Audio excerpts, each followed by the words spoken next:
Bonjour, alors aujourd'hui on va essayer de voir un exercice qui récapitule un peu tout ce qu'on a vu sur les fonctions dérivées, tableau de variation et le théorème de la bijection.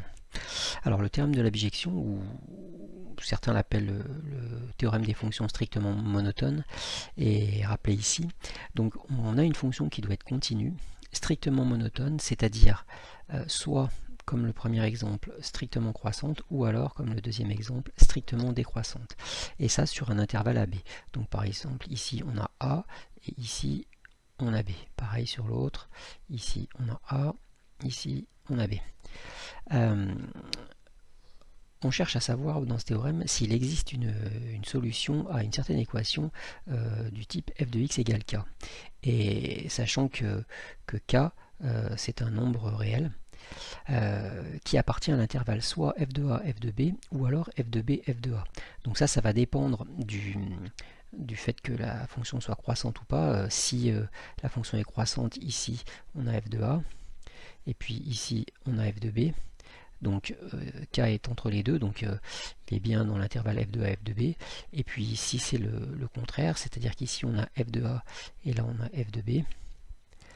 K doit être au milieu, enfin au milieu pas forcément, mais entre les deux. Et dans ce cas-là, K appartient bien à l'intervalle f de b, f de a.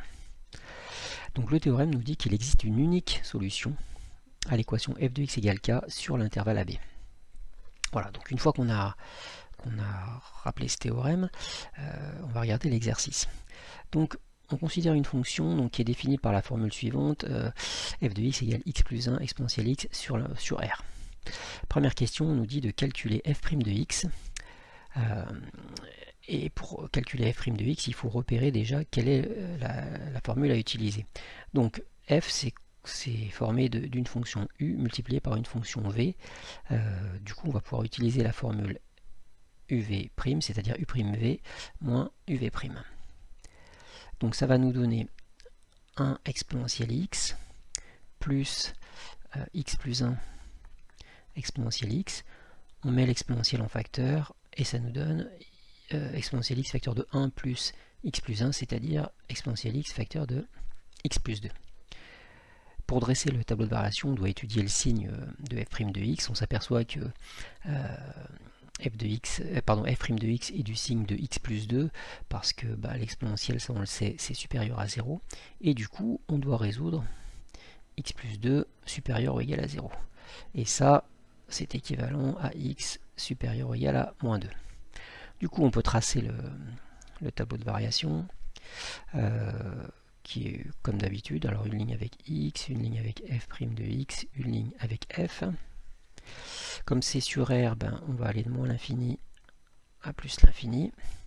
On place le moins 2 ici avec le 0. Et on a dit donc que si le x était plus grand que moins 2, f' de x était supérieur à 0, donc plus, et du coup là moins. Donc on va avoir une fonction décroissante, puis croissante. Il nous reste à calculer f de moins 2. Alors f de moins 2, on remplace le x par moins 2, donc ça fait moins 2 plus 1, ça fait moins 1. Donc moins 1 exponentielle moins 2. Et ce qui nous donne moins exponentielle moins 2. Voilà, ça c'est pour la première question. La deuxième question, on nous dit montrer qu'il existe une unique solution à l'équation f de x égale 2 sur l'intervalle 0,1. Donc dès que vous avez une question comme ça où on vous demande de prouver qu'il existe une unique solution à une certaine équation, ça sera forcément le théorème de la bijection. On ne vous demande pas de trouver cette solution, mais juste de prouver qu'il en existe une seule. Donc pour ça, la fonction doit être continue. Donc ça on le sait puisque la fonction est une fonction usuelle, hein, c'est des fonctions qu'on connaît, x plus 1 et exponentielle x. Strictement croissante,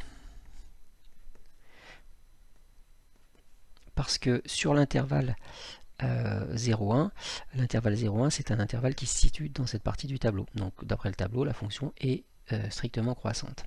Donc tout ça c'est sur 0,1. Donc ça c'est la première partie du théorème. Deuxième partie du théorème, c'est donc déterminer le k. Le k, c'est comme on doit résoudre l'équation f de x égale 2, ça veut dire que k est égal à 2. On doit donc calculer f de 0, c'est-à-dire l'image de a, et puis ensuite l'image de b, f de 1. Donc f de 0, ça va nous faire 1 exponentielle 1, c'est-à-dire 1 pardon, exponentielle 0, c'est-à-dire exponentielle 0, c'est-à-dire 1. Et puis ensuite, donc f de 1, donc d'après le théorème f de b, ça va nous faire 1 plus 1, 2 exponentielle de 1. Donc 2 exponentielle de 1, ce qui fait environ 5,4. Donc on s'aperçoit que notre k, c'est-à-dire 2, appartient bien à l'intervalle f de 0,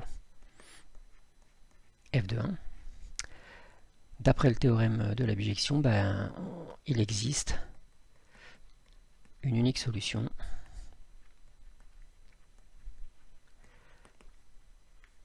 à l'équation f de x est égal à 2 en précisant bien l'intervalle, c'est-à-dire sur l'intervalle 0. Donc on a bien montré qu'il n'en existait qu'une seule solution, mais on n'a pas déterminé quelle était cette solution. Alors justement, dans la question 3, on nous dit qu'on appelle alpha cette solution et on veut déterminer un encadrement de alpha à 0,01 près. Alors pour ce genre de question, il y a deux choses. Il y a d'abord le fait que ça soit sur l'intervalle 0,1, donc on va se servir de la calculatrice et faire un balayage qui va commencer à 0.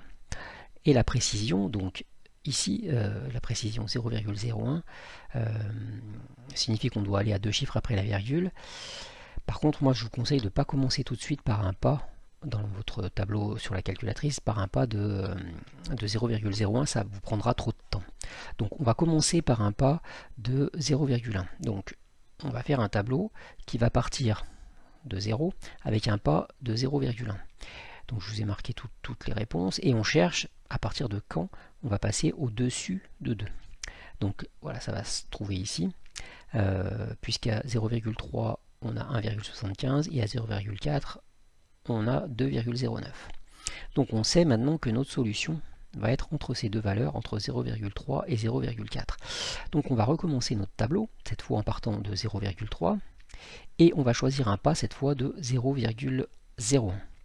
Et puis on recommence et on cherche la première valeur qui va dépasser le 2. Donc on trouve que ça va dépasser à partir d'ici, donc on a à 0,38, on a 2,02, et puis avant à 0,37 on avait 1,98. Donc on a f de 0,37 est à peu près égal à 1,98 et f de 0,38 à peu près égal à 2,02.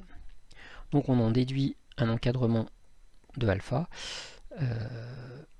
Donc alpha est compris entre 0,37 et 0,38, ce qui est bien un encadrement à 0,01 près.